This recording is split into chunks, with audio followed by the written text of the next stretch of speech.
Welcome back, friends, for another round of intrepid adventuring, as this time we will survey, study, inspect and scan the inner working secrets and Easter eggs of no less than 6 distinctive and diverse titles, all of which will unlock and provide us with a super collection of mini eggs to tuck into, and that's all right here on the Easter Egg Hunter. Welcome everyone to the home of finding sweet chocolate Easter eggs within our video games.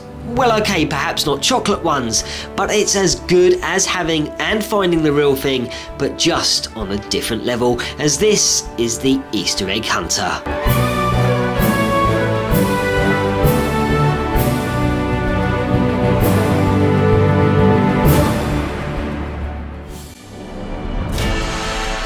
Number 1. Our first pulse of call takes us back to the year of 1997 to Rare's answer to Mario Kart 64 as we take a sneak peek at Diddy Kong Racing.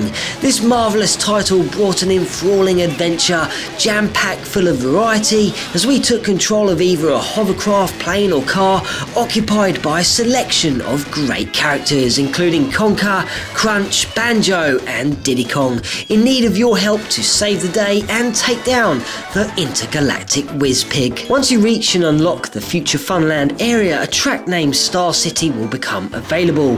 While racing upon it, you will fly past what can only be described as something that resembles the Epcot Centre and the monorail system, which will lead you on into the city. Once there, forget about the race and concentrate on your surroundings, as here you'll be able to spot and notice Killer Instinct logos occupying and positioned on 2 of the buildings.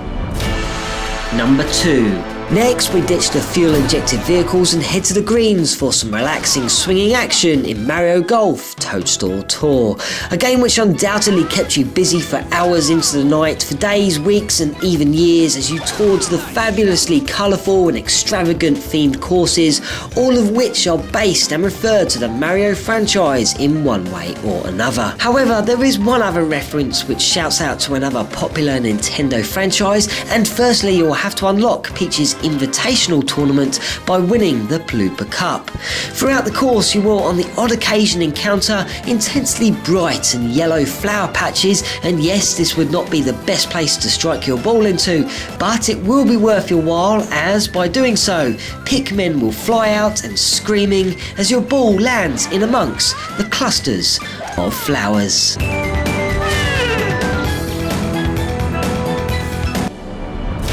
Number 3.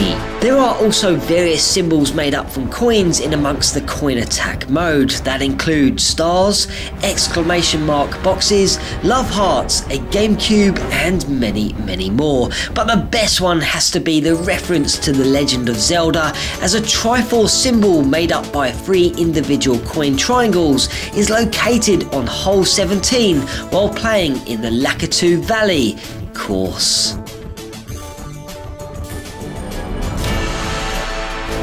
Number 4.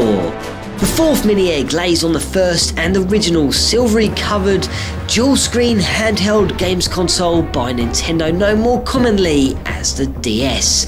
Typically when you boot up your DS you will hear that distinctive piano key strike, but if you happen to boot up on the date of your birth, you'll be treated to a tiny Easter egg and a birthday salute from Nintendo by providing you with what is said to be a glockenspiel sound effect. There is also a birthday message waiting for you in the PicoChat application. Number 5. As we are discussing the DS, here's one more egg that awaits for us in the title that had and still has many of us testing our brains every day by playing various educational puzzles and memory games in Brain Training.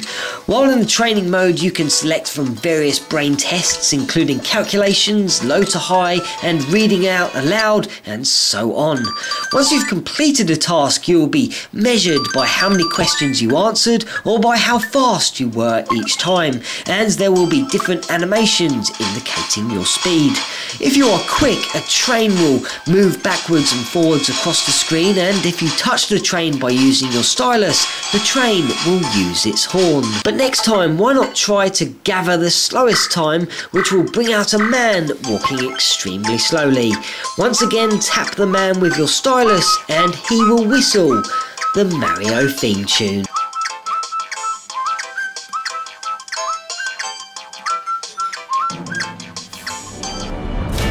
Number 6.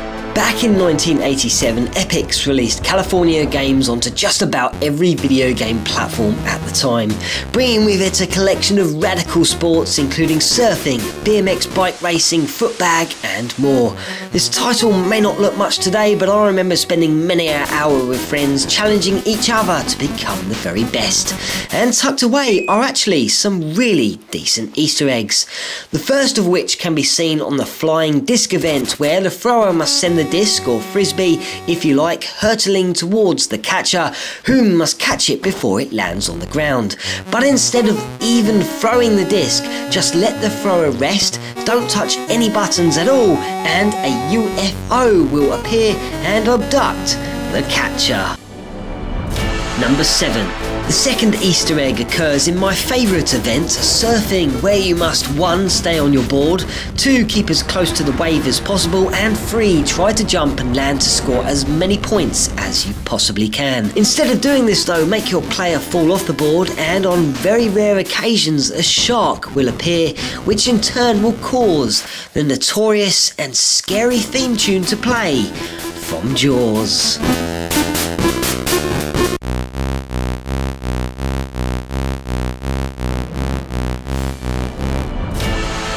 Number 8.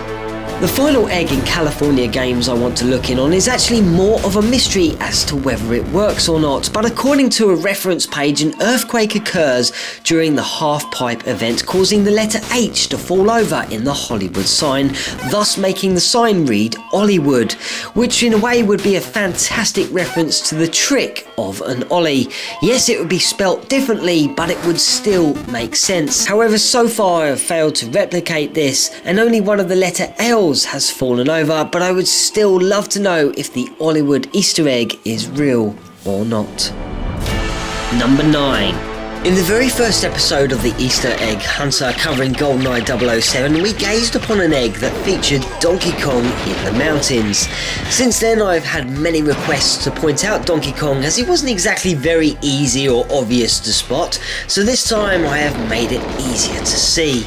So once again, travel to the end of the very first level named the Dam, and when it comes to jumping off the platform at the end, make sure that you are facing slightly to the right. As Bond drops down in the rock formation on the right, an image of Donkey Kong's head can be seen, and here it is, more clearly. Number 10.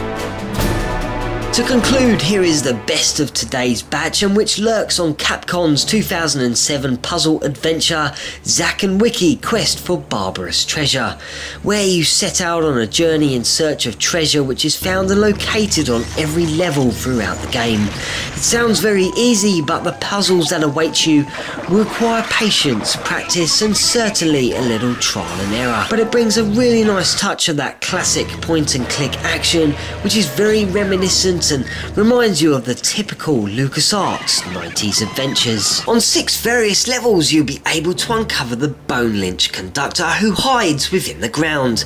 Upon successfully unearthing him with your wiki, he will challenge you to play a tune using your Wii remote, and if you complete the task you'll be given a gift. Now these are fairly tough, but are definitely worth your while, as each tune is from a famous and classic Capcom game. And to see us out, here's one from Ghouls and Ghosts. So until next time, I wish you happy hunting, as this is the Easter Egg Hunter cracking out.